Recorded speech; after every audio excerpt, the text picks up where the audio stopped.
ലോക്സഭാ തെരഞ്ഞെടുപ്പിൽ തിരുവനന്തപുരം പാർലമെന്റ് മണ്ഡലത്തിൽ ഡോക്ടർ ശശി തരൂർ മികച്ച വിജയം നേടുമെന്ന് UDF വിലയിരുത്തൽ. ബൂത്ത് തലത്തിൽ നിന്ന് ലഭിച്ച കണക്കുകളടക്കം വിശദമായി പരിശോധിച്ച ശേഷമാണ് ഡോക്ടർ ശശി തരൂർ 2019 തെരഞ്ഞെടുപ്പ് വിജയം ആവർത്തിക്കുമെന്നും മികച്ച ഭൂരിപക്ഷം ലഭിക്കുമെന്നും കേന്ദ്ര തെരഞ്ഞെടുപ്പ് കമ്മിറ്റി യോഗം വിലയിരുത്തിയത്. മണ്ഡലത്തിലെ 7 നിയമസഭാ നിയോജക മണ്ഡലങ്ങളിൽ നിയമമൊഴികെ മറ്റാറിടങ്ങളിലും വ്യക്തമായ മുന്നേറ്റം UDFിനുണ്ടാകും. 2019 അപേക്ഷിച്ച് നേമത്ത് UDF മികച്ച മുന്നേറ്റം നടത്തുമെന്നും യോഗം വിലയിരുത്തി. കേന്ദ്ര തെരഞ്ഞെടുപ്പ് കമ്മിറ്റി ചെയർമാൻ തമ്പാനൂർ രവിയുടെ അധ്യക്ഷതയിൽ ശാസ്തമംഗലം കൊച്ചാർ റോഡിലെ കേന്ദ്ര തെരഞ്ഞെടുപ്പ് കമ്മിറ്റി ഓഫീസിലാണ് യോഗം നടന്നത്. തിരുവനന്തപുരം പാർലമെന്റ് മണ്ഡലത്തിലെ എല്ലാ ബൂത്തുകളിലും ശക്തമായ തെരഞ്ഞെടുപ്പ് പ്രവർത്തനമാണ് നടന്നതെന്നും മറിച്ച് ചില മാധ്യമങ്ങളിൽ വന്ന വാർത്തകൾ വാസ്തവ വിരുദ്ധമാണെന്നും തമ്പാനൂർ രവി പറഞ്ഞു. N. Shattan, VS Sivakumar, M. Vincent, MLA T. Sarath Chandra Prasad, CP John, GS Babu, G. Subodhan, K. Mohankumar, AT George, MA Wahid, Beemapally Rishid, SK Ashok Kumar, Koliyoor Divakaran Nair, Kambara Narayanan, Purushothaman Nair,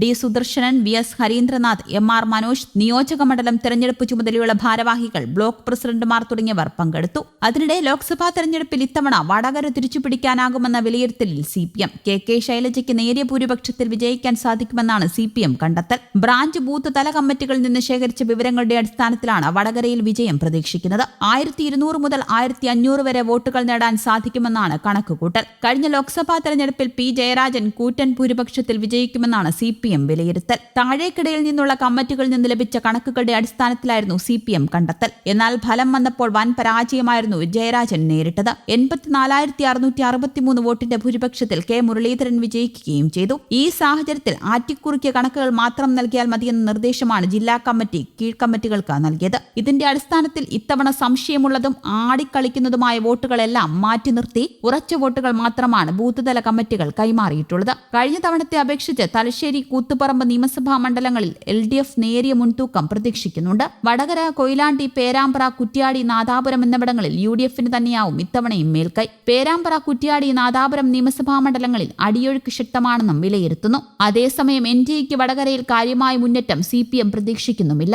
തിരഞ്ഞെടുപ്പ് കമ്മിറ്റി കൺവീനർ വത്സൻ പനോളി ഉൾപ്പെടെയുള്ളവരാണ് അന്തിമ വിശകലന റിപ്പോർട്ട് തയ്യാറാക്കിയത്. ലോക്സഭാ തെരഞ്ഞെടുപ്പിൽ വാശിയേറിയ പോരാട്ടം നടന്ന മണ്ഡലങ്ങളിലൊന്നാണ് വടകര. K. മുരളീധരനിൽ നിന്നും മണ്ഡലം തിരിച്ചുപിടിക്കുകയെന്ന ലക്ഷ്യത്തോടെയാണ് KK ശൈലജയെ CPM ഇവിടെ മത്സരിപ്പിച്ചത്. തുടക്കത്തിൽ പ്രചാരണത്തിലേറെ മുന്നേറാനും അവർക്ക് സാധിച്ചിരുന്നു. എന്നാൽ K. മുരളീധരന് പകരം പാലക്കാട് നിന്ന് ഷാഫി പറമ്പിൽ വടകരയിലെത്തിയതോടെ തിരഞ്ഞെടുപ്പ് ചിത്രം മാറി. ഇതോടെ സംസ്ഥാനത്തെ ഏറ്റവും ശക്തമായ മത്സരം നടക്കുന്ന മണ്ഡലമായി വടകര മാറുകയായിരുന്നു. കണ്ണൂർ ജില്ലയിലെ 2 നിയമസഭാ മണ്ഡലങ്ങളും കോഴിക്കോട് ജില്ലയിലെ 5 നിയമസഭാ മണ്ഡലങ്ങളും ഉൾപ്പെടുന്നതാണ് കണ്ണൂർ ലോക്സഭാ മണ്ഡലം. 5 മണ്ഡലങ്ങളിൽ CPMഉം ഒരിടത്ത് RMPയും ഒരിടത്ത് LJDയുമാണ് കഴിഞ്ഞ നിയമസഭാ തെരഞ്ഞെടുപ്പിൽ വിജയിച്ചത്.